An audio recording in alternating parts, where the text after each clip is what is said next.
Voici Actu Rémi, l'essentiel de l'actualité nationale et internationale. Aujourd'hui, samedi 1er auguste, les tensions internationales dominent l'actualité, entre négociations annoncées à Gaza, frappes meurtrières en Ukraine et pression migratoire soudaine aux portes de l'Union européenne.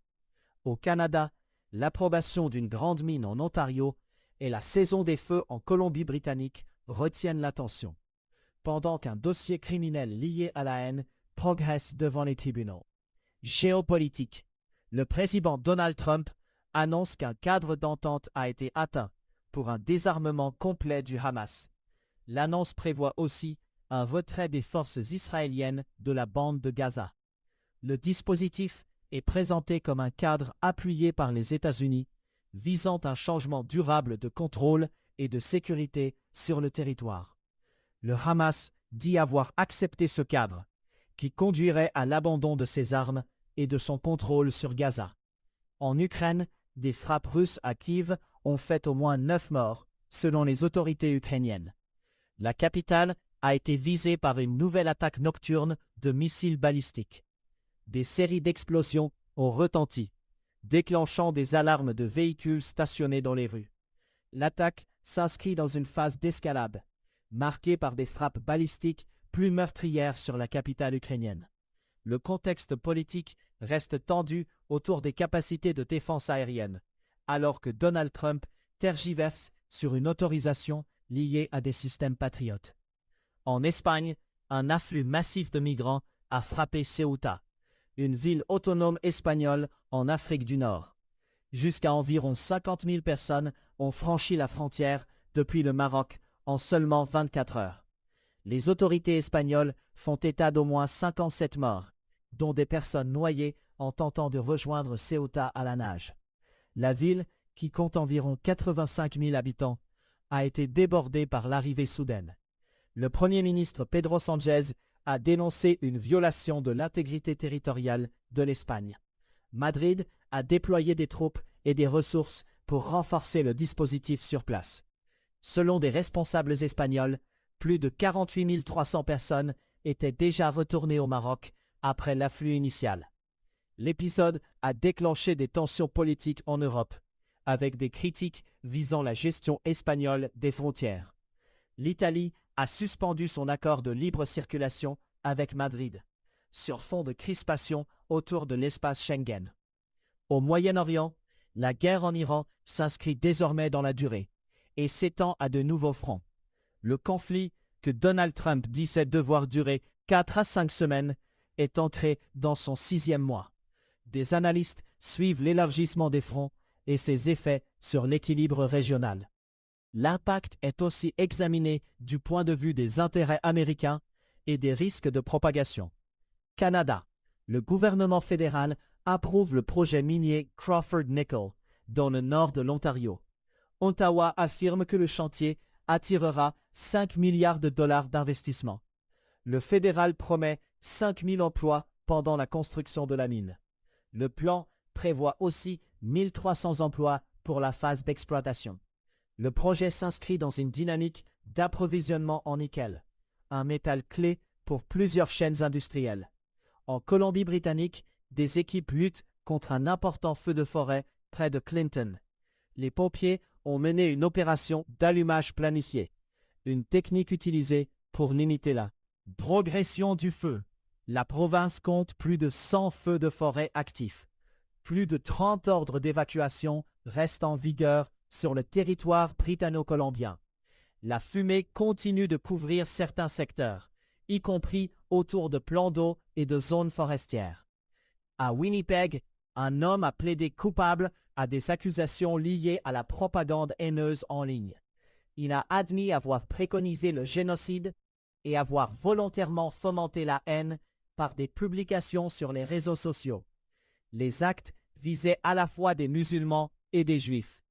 L'homme s'était lui-même décrit comme extrêmement raciste dans des messages publiés en ligne. Le dossier met en cause des publications diffusées notamment sur la plateforme X. Science. La jeune entreprise DeepSeek développe un vaste centre de données en Mongolie intérieure en Chine. Le projet mise sur une infrastructure informatique de grande ampleur, dédiée à l'intelligence artificielle. L'initiative vise à soutenir l'entraînement et l'exploitation de modèles concurrents de ceux de la Silicon Valley. Le choix de la Mongolie intérieure place l'investissement au cœur d'une stratégie nationale d'expansion des capacités de calcul. L'enjeu porte sur la puissance de traitement, devenue un facteur déterminant pour la performance des systèmes d'IA. La construction d'un centre de données de cette taille reflète une compétition directe sur les ressources matérielles, au-delà des seuls logiciels. Climat. Le secrétaire général de l'ONU, Antonio Guterres, met en garde contre un El Niño qui se renforce. Il affirme que le phénomène ajoute du carburant à une planète déjà en feu. L'ONU prévient que cette intensification pourrait pousser les températures mondiales vers de nouveaux records. Dans l'Atlantique, les Caraïbes et le golfe du Mexique, des masses de sargasses s'accumulent sur les littoraux. En juillet, environ 27 millions de tonnes métriques de sargasses auto-entretenues ont été recensées. Ces tapis d'algues brunes étouffent des côtes du bassin caribéen jusqu'au Mexique, avec des effets directs sur les plages et les rivages. Monde. Une nouvelle phase de prolifération de missiles conventionnels transforme les champs de bataille.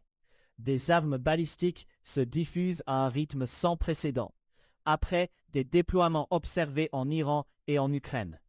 L'évolution est décrite comme l'approche d'un troisième âge des missiles, où les capacités se multiplient et se banalisent. Cette dynamique modifie les équilibres militaires, en élargissant l'accès à des frappes à longue portée. Une avancée médicale en prévention du VIH suscite l'espoir, mais l'accès reste freiné par des coupes budgétaires. Un traitement injectable de prophylaxie pré-exposition, ou PrEP, pourrait réduire le nombre de cas à l'échelle mondiale. Des experts soulignent toutefois une baisse marquée de l'investissement dans la prévention du VIH à travers le monde.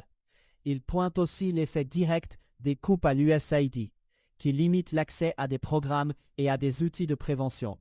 L'enjeu est celui de la distribution et du financement, autant que de l'efficacité biomédicale.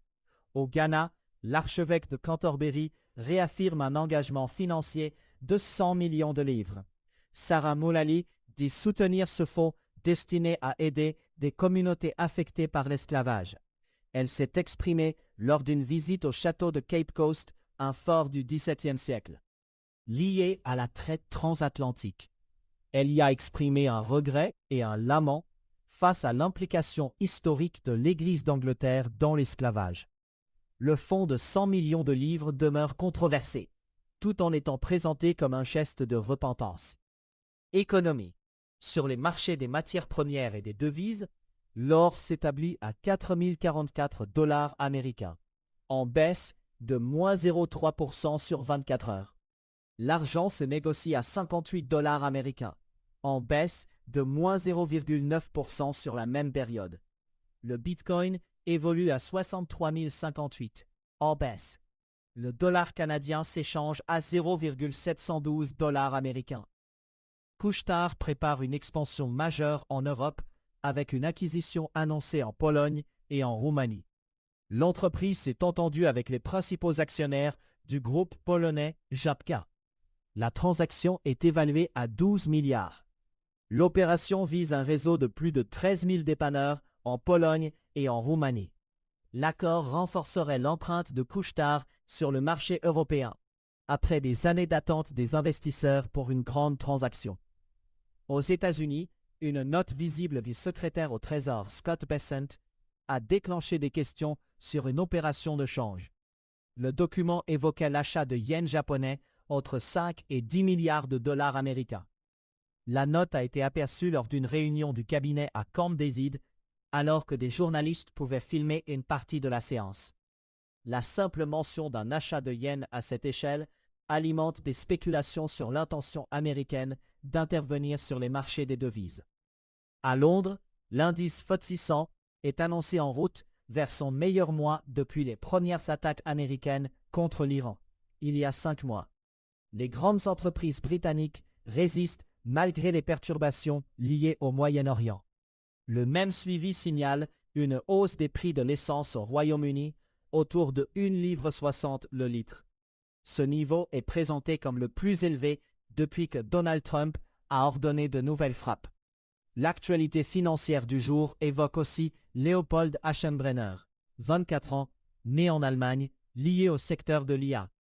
Il aurait dû vendre son fonds rapidement après un ralentissement du boom de l'intelligence artificielle. À savoir aujourd'hui, le 1er août 1774, le chimiste Joseph Priestley a isolé l'oxygène lors d'une expérience en Angleterre. Le 1er août 1981, la chaîne MTV a lancé sa diffusion aux États-Unis. C'était Actu Rémi. À très bientôt.